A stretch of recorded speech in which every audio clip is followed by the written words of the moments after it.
Dear student, स्वागत है आपका हमारे यूट्यूब चैनल वीर मिश्रा हिंदी एजुकेशन में।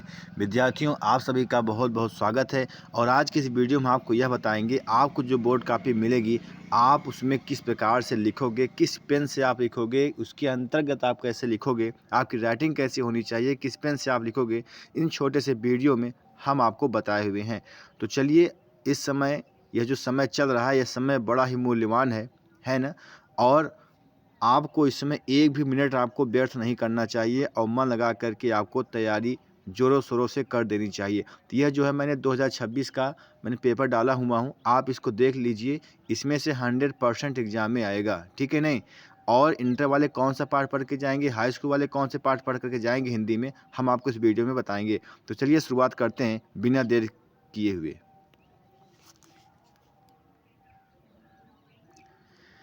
सबसे पहली बात तो विद्यार्थियों के लिए ये है कि वह जो है अपने सीट पर लगभग 10-15 मिनट पहले बैठने की कोशिश करें, है ना, ताकि उनको जब कापी मिल जाए वो आराम से क्या है इस कापी को अच्छे से लिख सकें, अच्छे से भर सकें, इसको अच्छे से पार भी सकें। तो चलिए शुरुआत करते हैं। सबसे पहली चीज़ जो आपको ध्यान देने योग्य बातें हैं, वह बात आपको यह ध्यान देनी है कि इसमें जो आपको लिखना है वो आपको नीले पेन से लिखना है, काले पेन का प्रयोग नहीं करना है। इसे नहीं करना है क्योंकि काले रंग का ये खुद ही दिया है और इसे में आज काले में काला लिख दोगे तो सब कुछ काला हो जाएगा, ठीक है ना। इसलिए इसमें क्या है, काले पेन से आपको इसमें कुछ नहीं भरना है। और दूसरी पॉइंट बात इसमें यह है कि लाइन के ऊपर आपको लिखना है, लाइन के ऊपर ही आपको लिखना है, लाइन के नीचे आपको नहीं लिखना है। ये आप हमेशा जानते रहिए कि लाइन के ऊपर लिखना है, क्योंकि जब आप लाइन नीचे लिखते हो ना तो जो गिनती आप लिखते हो रोल नंबर ने यहाँ पे फिर वो सही नहीं लगता, ठीक है ना। लाइन के ऊपर लिखना है और नीली पेन का आपको यूज करना है, ठीक है ना। चलिए शुरुआत करते हैं, हम आपको बता रहे हैं क्या कैसे किया जाएगा। देखिए, जैसे इसमें दिया गया है कि परीक्षार्थी का अनुक्रमांक अंकों में, आपका जो भी अनुक्रमांक है आप उसको अपने रफ में 1-2 बार आप लिख लीजिए, ठीक है ना। जैसे मान लीजिए आपका अनुक्रमांक हो गया 1 हो, मैं कुछ भी डाल दे रहा हूँ, है ना, 2 हो गया, 3 हो गया, 4 हो गया, 5 हो गया ना। तो जो भी आपके अनुक्रमांक हैं आप इसको लिख लेना, ठीक है ना। नीले पेन का यूज करना है और लाइन के ऊपर लिखना है। ये 2 बात आप विशेष ढंग से आप देखना है, ठीक है ना। और तीसरी बात आपका ये है कि परीक्षार्थी का जो अनुक्रमांक है यहाँ शब्दों में लिखना है। वहाँ पर देख लेना है कि अंकों में कहाँ लिखना है और शब्दों में कहाँ लिखना है, वरना कॉपी थोड़ा इत्मीनान से आपको भरना होगा इसमें, ठीक है नहीं। थोड़ा सा मन को केंद्रित करके आपको इसमें देखना होगा कहाँ अंकों में लिखना है, कहाँ शब्दों में लिखना है। अब जहाँ बात है शब्दों में लिखने के लिए, तो शब्दों में आप नीले पेन से लिखोगे और उसके बाद क्या करोगे, यहाँ पर आपको लिखना है। मैंने क्या बताया था, लाइन के ऊपर आपको लिखना है। और कैसे लिखना है, जैसे मान लीजिए आपका रोल नंबर है ना। जैसे मान लीजिए कि आपका जो है रोल नंबर है, मान लीजिए 2 आप लिखे, ठीक है, 2 लिखे, ठीक। आपको लाइन के ऊपर लिखना है, मैं आपको बताने के लाइन के नीचे मैं आपको लिख दे रहा हूँ, ठीक है ना। 2 हो गया। अब देखिए 2 के बाद जो भी आप गिनती लिखोगे आप छोटा सा नीचे आप यहाँ पर क्या है, आप कामा मारोगे, ठीक है नहीं। यानी कि प्रत्येक गिनती के बीच में क्या है, आपके कामा क्या है लगे रहेंगे और कामा भी बिल्कुल छोटे लगेंगे, ठीक है ना। ये नहीं कि आप बहुत बड़े कामा लगा दो, तो छोटे आपको कामा लगा देना है। और जो भी गिनती आपके रोल नंबर में है पहले आप उसको अच्छे से आप अपने कॉपी में घर पर लिख लीजिएगा। जैसे मान लीजिए किसी के रोल नंबर में अगर 9 है ना, तो लोग क्या करते हैं, ना लिख देते हैं और वह लिख देते हैं, जबकि वो क्या शुद्ध नहीं है, ठीक है ना। 9 आप ऐसे लिखोगे, ठीक है। और अगर 6 आ गया तो लोग 6 के लिए लिखते हैं, तो 6 के लिए नहीं लिखना है, 6 लिखना है आपको, साथ में आपको ह भी लगाना है, ठीक है ना। तो 6 ऐसे होगा, या 6 लिखा 2 बिंदी लिख दो, तो 6 लिखे है आपको क्या लिखना ही पड़ेगा, ठीक है ना। तो जो भी आपको शब्द 7 है, 8 है, 9 है, ये कैसे लिखा जाएगा, 0 आपको यहाँ पर नहीं लिखना होगा, आपको यहाँ पर शून्य लिखना होगा। क्या लिखना होगा, यहाँ पर आपको शून्य लिखना होगा, या आप हमेशा जानते रहिए शब्दों में, ठीक है ना। और ये भी एक बात ध्यान दीजिए, कुछ विद्यार्थी होते हैं ना कि आधा इंग्लिश में भर देते हैं और आधा हिंदी में भर देते हैं, तो ऐसा आपको नहीं करना, सिर्फ आपको हिंदी में लिखना है, ठीक है ना। क्योंकि आपको हिंदी में लिखना है, तो अब पता लगे कि 2 चीज़ आप इंग्लिश में लिख दो फिर आगे सब हिंदी हो जाए, ऐसा नहीं करने का, ठीक है ना। सारी चीज़ आपके हिंदी में होना चाहिए। यदि आप हिंदी में भर रहे हो, अगर आप इंग्लिश में भर रहे हो तो सारी चीज़ आपके इंग्लिश में होने चाहिए, ठीक है ना। तो ये थे क्या है, अनुक्रमांक के बारे में मैंने आपको बता दिया कि कैसे आपको लिखना है, ठीक है। चलिए उसके बाद ध्यान दीजिएगा, विषय आपको कौन सा विषय डालना होगा, ठीक है। जैसे मान लीजिए विषय पूछा है, जैसे मान लीजिए आपका विषय है हिंदी है, ठीक है ना। हाई स्कूल वाले से भी यहाँ हिंदी लिखेंगे, और इंटर जो साइंस वर्ग के बच्चे होंगे वहाँ पर सामान्य हिंदी लिखेंगे, और जो कला वर्ग के बच्चे होंगे आर्ट साइड के, वो जो यहाँ पर क्या बोलते हैं, साहित्यिक हिंदी लिखेंगे, या हिंदी भी अकेले लिख सकते हैं, ठीक है ना। तो यहाँ पर क्या है, विषय आपको क्या लिखना है, ऊपर हिंदी डालना है, क्या करना है, हिंदी लिखना है, ठीक है ना। और उसके बाद प्रश्न पत्र संख्या। देखिए प्रश्न पत्र संख्या आपको पता होना चाहिए कि पहले 2 पेपर होते थे, अब जो है एक ही पेपर होता है, ठीक है ना। अब क्या है वह एक ही पेपर होता है। तो प्रश्न पत्र संख्या आपको यहाँ पर क्या लिखना है, केवल लिखना है। क्या लिखना है यहाँ पर, केवल लिखना है, ठीक है ना, कि आपको क्या लिखना है, केवल। ये आप जानते रहिएगा। और उसके बाद ये चीज़ इंपॉर्टेंट ध्यान देना होगा कि क्या दिया, परीक्षा का दिन और तिथि। अब देखो जैसे आपको दिन दिया है पहले, तो आपको यहाँ पर पहले दिन ही लिखना है, ठीक है ना। और बाद में आपको कामा लगा करके तब तिथि आपको लिखना पड़ेगा। तिथि माने होता है तारीख, यहाँ पे कौन सी तारीख है, ठीक है ना। तो पहले दिन, जैसे मान लीजिए आपका एग्जाम होगा कल 18 तारीख को, है ना। अब कौन सा दिन है, जैसे मान लीजिए बुधवार है, तो आपको यहाँ पर बुधवार अच्छे से आपको लिखना होगा। फिर कामा लगा करके आप यहाँ पर जो डेट है 18 तारीख 17 तारीख जो भी 18 तारीख है ना, आप यहाँ पर क्या है ऊपर आप लाइन ऊपर ही आपको लिखना है, डेट आप भर दोगे, ठीक है। बहुत अच्छा। अब चलते हैं परीक्षा का दिन और तिथि हो गया। अब चलते हैं कहाँ पर, केंद्र का नाम। देखिए केंद्र का नाम में हम वहाँ पर नाम लिखेंगे जहाँ पर आपका सेंटर गया हुआ है। जिसका सेंटर सेल्फ है वो तो मान लीजिए अपने स्कूल का नाम लिखिएगा, है ना। लेकिन जिसका सेंटर जहाँ पर गया है, केंद्र का नाम, यानी कि आप कहाँ पर परीक्षा दे रहे हो, वहाँ पर आपके जो है प्रश्न पत्र हैं उसमें केंद्र का नाम दिया गया, ठीक है। तो शॉर्ट फॉर्म में क्या है, आप इसमें केंद्र का नाम अच्छे से आप लिख सकते हो, अच्छे से आप उसको भर सकते हो, ठीक है ना। तो केंद्र का नाम मतलब आप क्या लिखोगे, जहाँ पर आप एग्जाम देने गए हो उस स्कूल का नाम क्या है, वो चीज़ आपको यहाँ पर लिखना होगा। फिर अगला आपको बताया गया क्या, प्रश्न पत्र पर आपको संकेतांक दिया रहता है। जैसे मान लीजिए 802 दे दिया, 802 दे दिया, और जो है ब्रैकेट में कर दिया AD, ठीक है ना। तो इस प्रकार से आपको यहाँ पर जो हर एक विषय पर जो प्रश्न पत्र होते हैं ना, उस पर एक संकेतांक होता है आपकी कॉपी में, पेपर में, जहाँ लिखा रहेगा सब्जेक्ट उसके नीचे क्या है, संकेतांक लिखा रहेगा। तो संकेतांक कोशिश करना, यहाँ पर बॉक्स भले बना है लेकिन आप क्या करना, ब्रैकेट के अंदर ही आप लिखना, ठीक है ना।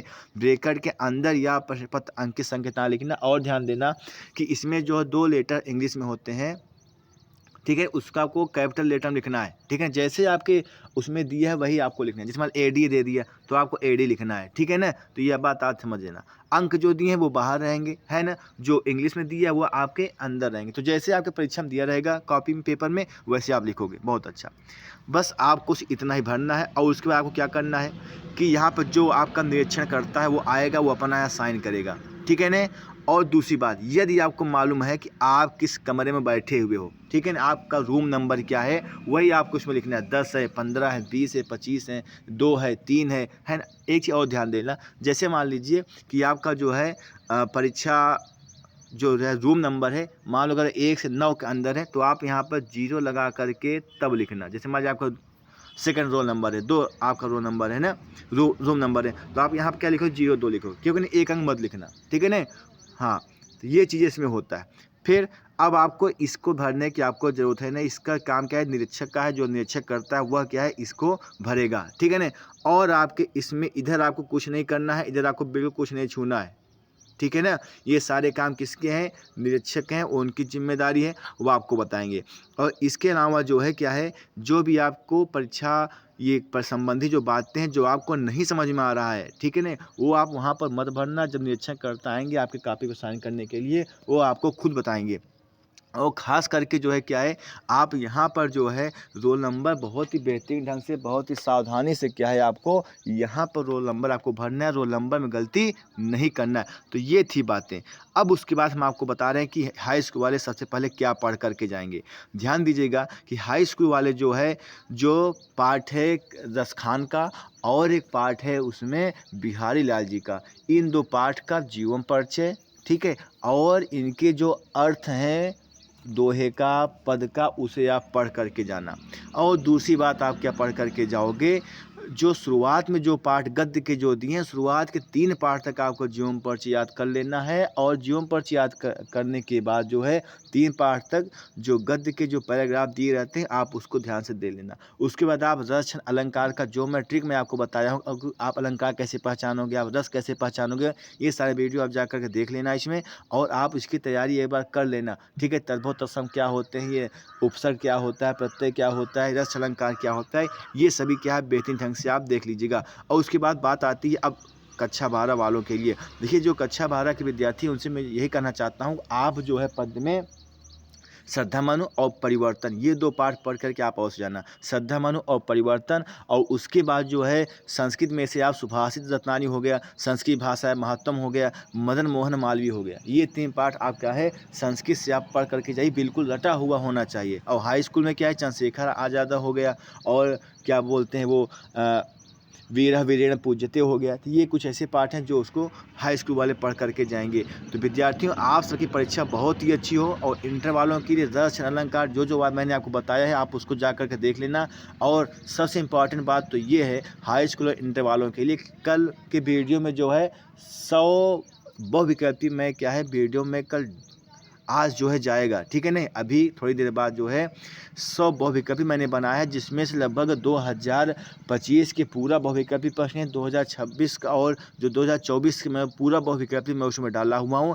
आप समय निकाल करके जो भी 15-20 मिनट का जो भी वीडियो बना होगा, आप उन बहुविकल्पी को एक बार देख लेना, और निश्चित रूप से एग्जाम में उसमें से फंसेगा, इसे कोई काट नहीं सकता, इसे कोई रोक नहीं सकता, ठीक है नहीं। तो 100 बहुविकल्पी मैंने उसमें डाला हूँ, आप जा करके अभी जो है आज के डेट में वह वीडियो शाम को आपके पास जाएगा, उसे आप ज़रूर देखना, उसको आप ज़रूर पढ़ करके जाना, ठीक है ना। और जो मैं चीज़ें हिंदी में बता दिया हूँ आप उसे ज़रूर याद करके जाना, आप उसको ज़रूर पढ़ करके जाना, ठीक है ना। ये देखो महामना मालवीय पाठ भी मैंने 12 वालों के लिए मैं डाल चुका हूँ, ठीक है ना। तो ये सारी बातें आपको बेहतरीन ढंग से आपको तैयारी करनी है कि आपको समझ में भी आए, ठीक है ना। सुंदर राइटिंग आपको लिखना है, कॉपी के अंदर आपको एक ही तरफ आपको पढ़ना है, ठीक है ना। और कॉपी में आप क्या करोगे, और स्केच का आप यूज जरूर करोगे, ठीक है ना। स्केच का आप यूज जरूर करोगे, रेड स्केच छोड़ करके, ठीक है ना। आप ब्लैक यूज कर सकते हो और ब्लू यूज कर सकते हो, ठीक है ना। और 1-2 कलर ग्रीन भी आप यूज कर सकते हो, है ना। तो स्केच का आप यूज जरूर करोगे, आपको स्केच 2 स्केच लेकर के जाना है कम से कम, और उसके बाद जो ब्लैक पेन लेकर के जाना है, और जो है आपको ब्लू पेन भी आपको लेकर के जाना है, ठीक है ना। स्केल आपको ले जाने हैं, प्रश्न पत्र आपको ले जाने, तो ये सारी चीज़ें जैसे कल जाना है तो आज ही आपके बॉक्स में ये सब शाम को ही हो जाना चाहिए, ठीक है। नहीं पता लगा वहाँ से आपको लौटना पड़े, आपको आधार कार्ड भी आपको ले जाने होंगे। तो ये सारी चीज़ें आपको अभी से ही आपको रख लेनी है। कॉपी में आपको सुंदर राइटिंग आपको कॉपी में आपको भरना है, कॉपी में आपको सुंदर राइटिंग आपकी होनी चाहिए, ठीक है नहीं। प्रश्न उत्तर नंबर 1 आप जो है स्केच से डालिए, ठीक है नहीं। अब जैसे जीवन परिचय कबीरदास, ठीक है, आप उसको जो है किसी और स्केच से आप यूज कर लीजिएगा, ठीक है नहीं। और सुनिए, जीवन परिचय लिखते हुए आप जो उनका जो जन्म है, उनका जो मृत्यु है, उनके माता पिता का नाम, ठीक है ना, ये सभी चीज़ें आप उसमें ब्लैक पेन का यूज करोगे, ठीक है ना। इन सब के नाम में आप ब्लैक पेन का यूज करोगे। और जो है यदि मान लीजिए संदर्भ आगे लिखने के लिए, तो संदर्भ में आप क्या करोगे, ब्लैक पेन का आप यूज करोगे। कहाँ पर, जहाँ पर कवि का नाम है, जहाँ पर लेखक का नाम है, जहाँ का पाठ का नाम है, जहाँ पे इंपॉर्टेंट चीज़ें हैं, वहाँ पर आपको ब्लैक पेन यूज करने से आप कोई नहीं रोक सकता, ठीक है नहीं। ब्लैक पेन आप वहाँ पर यूज करिए। इस प्रकार विद्यार्थी, जो भी हमारे समझ में आया है, मैंने आपको जल्दी में मैंने बताया हुआ परीक्षा संबंधी बातें, आप सबको किस प्रकार से कॉपी भरना है, कॉपी में आपको किस प्रकार से आपको लिखना है, ठीक है नहीं। मैं फिर से बता रहा हूँ कि कॉपी में ये रोल नंबर वगैरह भरते समय आप यहाँ पर ब्लैक पेन का यूज कतई मत करना, ठीक है ना। हिंदी में लिखना, लाइन को ऊपर लिखना है, और शुद्ध राइटिंग लिखना है, अच्छे से लिखना है, ठीक है। फिर विद्यार्थी, आप सभी का पेपर बहुत ही शुभ हो, बहुत ही अच्छा हो, है ना। जो आप सबका पेपर बहुत ही अच्छा जाए, तैयारी आपकी अच्छी हो, इसलिए आप सबको बहुत बहुत आभार, आप सभी का बहुत बहुत धन्यवाद। आप सभी लोग मेहनत करते रहिए।